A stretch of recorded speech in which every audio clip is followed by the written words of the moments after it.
Hello दोस्तों। आज की जो मेरी ये वीडियो है वो हिमाचल प्रदेश के लिए कोई स्टेट गवर्नमेंट की नौकरियों की कोई मतलब वैकेंसीज़ की बात नहीं है। ये सेंट्रल गवर्नमेंट की वैकेंसीज़ की बात मैं कर रहा हूँ, क्योंकि हिमाचल गवर्नमेंट ने तो अभी तक कोई वैकेंसी निकाली नहीं है। लेकिन एसएससी का जो एग्ज़ाम कैलेंडर है 2025 का वो आ चुका है। काफ़ी टाइम हो गया उसको, 5-10 दिन 15 दिन हो चुके हैं। तो मैं उसके बारे में आपको बता देता हूँ, क्योंकि अभी हिमाचल प्रदेश की कोई वैकेंसियों का आने का पता नहीं है कि कब तक कितना समय लगेगा। तो मैं आपको पहले बता दूँ कि 2025 में आने वाली कम से कम 1 लाख भर्ती हैं। 1 लाख पोस्टें होंगी कम से कम, जो अगर 2025 में आएंगी। उसमें सबसे पहले एग्ज़ाम जो होगा वो होगा CHSL का।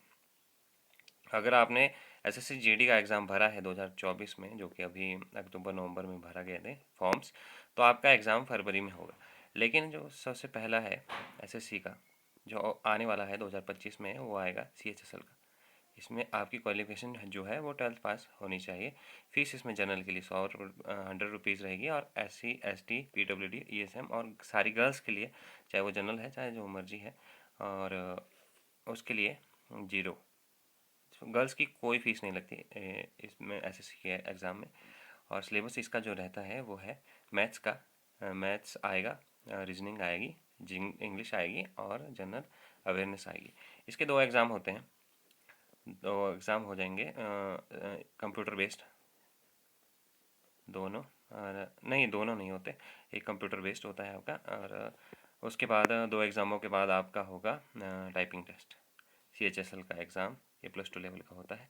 और उसके बाद इसकी कम से कम मैं आपको बता दूं तो 2000, कम से कम 2000 पोस्टें आएंगी। मतलब कई बार आंकड़े थोड़े आगे पीछे हो जाते हैं, लेकिन मैं इतना तो बता दूं कि 2000 तो आएंगी ही आएंगी।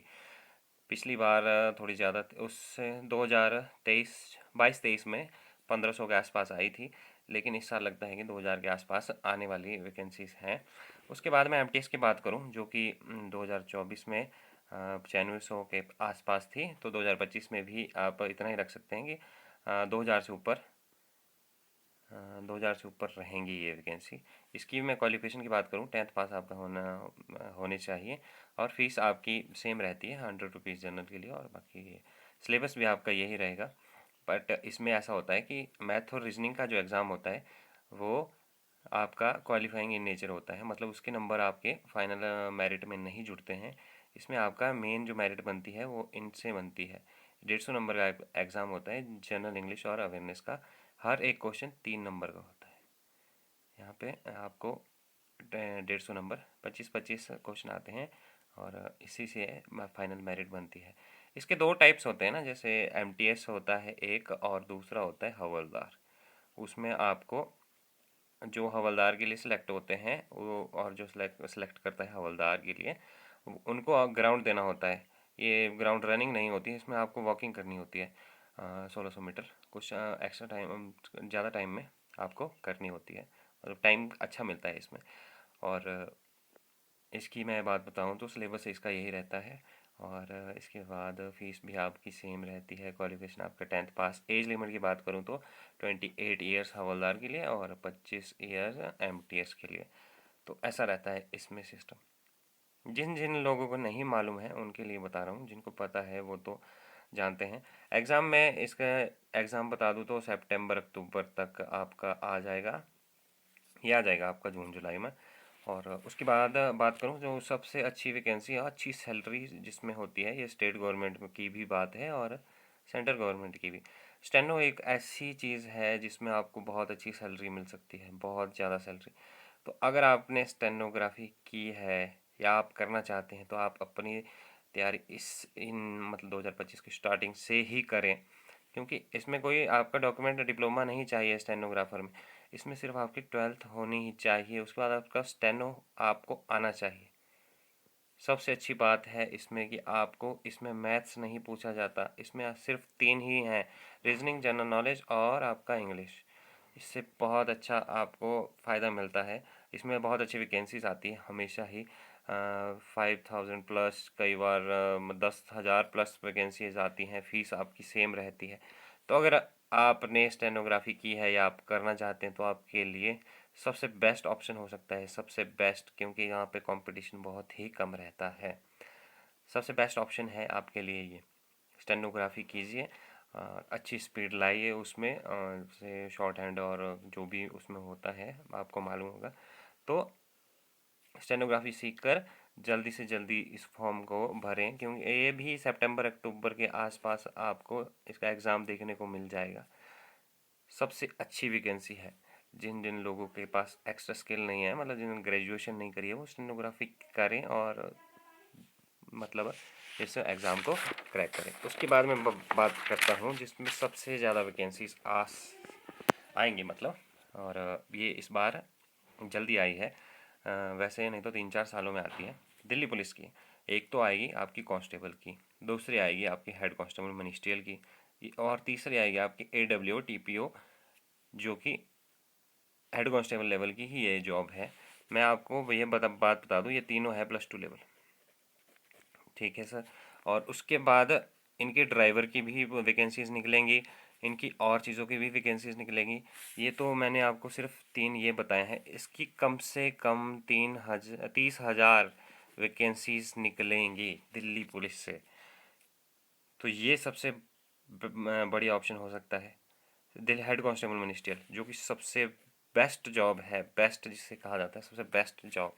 27 ईयर्स इसकी एज लिमिट है, और 28 AWO और TPO ये भी सबसे बेस्ट मानी जाती है, और कांस्टेबल की तो बेस्ट है ही है दिल्ली पुलिस में। सिलेबस इसका मैं बताऊं आपको तो reasoning, maths, general awareness, English, और एक थोड़ा सा ऐड होता है जो कंप्यूटर। इसके आपके 15 या 20 नंबर का एक्स्ट्रा होता है, मतलब ये कंप्यूटर का। और फीस सेम रहती है, जैसे 100 जनरल के लिए और SC के लिए फ्री, और जो भी है, मतलब मैंने आपको बताया था अभी थोड़ी देर पहले, जैसे कि SC ST PWD और ESM और गर्ल्स के लिए फ्री रहता है ये फॉर्म। और उसके बाद ये था इसका दिल्ली पुलिस का।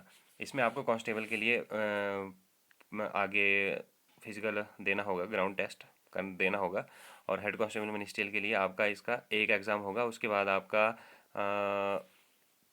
कंप्यूटर टेस्ट होता है, फिर आपका एक CFT टेस्ट होता है, ये आपको देना होता है। कंप्यूटर टेस्ट जो इसका होता है वो टफेस्ट टेस्ट होता है, इसमें आपकी कोई गलती नहीं चाहिए। एक गलती, एक दो गलतियों का आपका सीधा 10 नंबर माइनस हो जाते हैं। तो आपको इसका थोड़ा, आपकी टाइपिंग बहुत अच्छी होनी चाहिए हेड कांस्टेबल मिनिस्ट्रियल की, अगर आप तैयारी कर रहे हैं, क्योंकि ये सबसे बेस्ट जॉब मानी जाती है दिल्ली पुलिस के अंदर। सबसे बेस्ट जॉब, जो 5 डे वर्किंग आपका होता है, 7 डे आपको काम नहीं करना, 5 डे होता है, और ऑफिस जॉब है, कहीं आपको बाहर नहीं जाना, कहीं कुछ नहीं करना, सिर्फ ऑफिस में बैठे रहना, क्लरिकल टाइप जॉब है। बहुत बेस्ट जॉब मानी जाती है HCM हेड कांस्टेबल मिनिस्ट्रियल की, और अच्छी सैलरी इसमें आपको देखने को मिलती है। AWO TPO में भी अच्छी सैलरी मिलती है, कांस्टेबल में भी अच्छी सैलरी मिलती है। ये दोनों की मैं बता दूं 50+ है, और ये 50 के आसपास, 45-50 के आसपास की ये जॉब है।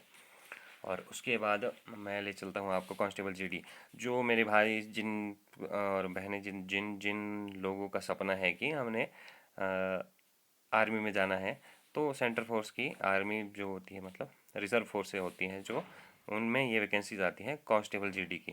18 से 23 इसकी एज है। इसमें रिलैक्सेशन SC के लिए 5 साल का होता है, और मतलब ऐसे ही चलता है। तो 28 साल तक आप इसे दे सकते हैं, जो कि जनरल के अलावा है, और जैसे SC वगैरह। तो आपके लिए सबसे बेस्ट हो सकता है अगर आप आर्मी में जाना चाहें, जैसे कि इसमें सबसे ज़्यादा वैकेंसीज आती है BSF में, और फिर CRPF में, और वैसे वैसे ITBP, इसमें ये होता है SSF। ये सबसे बेस्ट जॉब होती है, और सचिवालय की जॉब है, सचिवालय, इसमें सबसे कम वैकेंसी आती है, और कंपटीशन बहुत हाई रहता है इसका, क्योंकि ये आपको दिल्ली में ही रहना होगा पूरा टाइम, कहीं भी मतलब आपको बाहर नहीं जाते हैं, सचिवालय में ही रहते हैं। और एक इसमें होती है CISF, और एक आर्मी की तरह जॉब आसाम राइफल, इसमें सबसे ज़्यादा सैलरी होती है, क्योंकि इसमें आपको अलाउंसेस अच्छे मिलते हैं, रिस्क अलाउंस मिलता है इसमें, और उससे अलावा थोड़ा ज़्यादा सैलरी आपको देखने मिलती है और आर्मी जैसी वर्दी आपको मिल जाती है, बाकी की वर्दी थोड़ी अलग होती है। तो ये भी आपके लिए बेस्ट ऑप्शन हो सकता है। इसमें मैं बता दूं तो आपको 30K प्लस वैकेंसीज आएंगी। इस बार भी थी 40,000 के आसपास, इस बार मैं बता दूं तो 30,000 से ऊपर ही वैकेंसी होगी।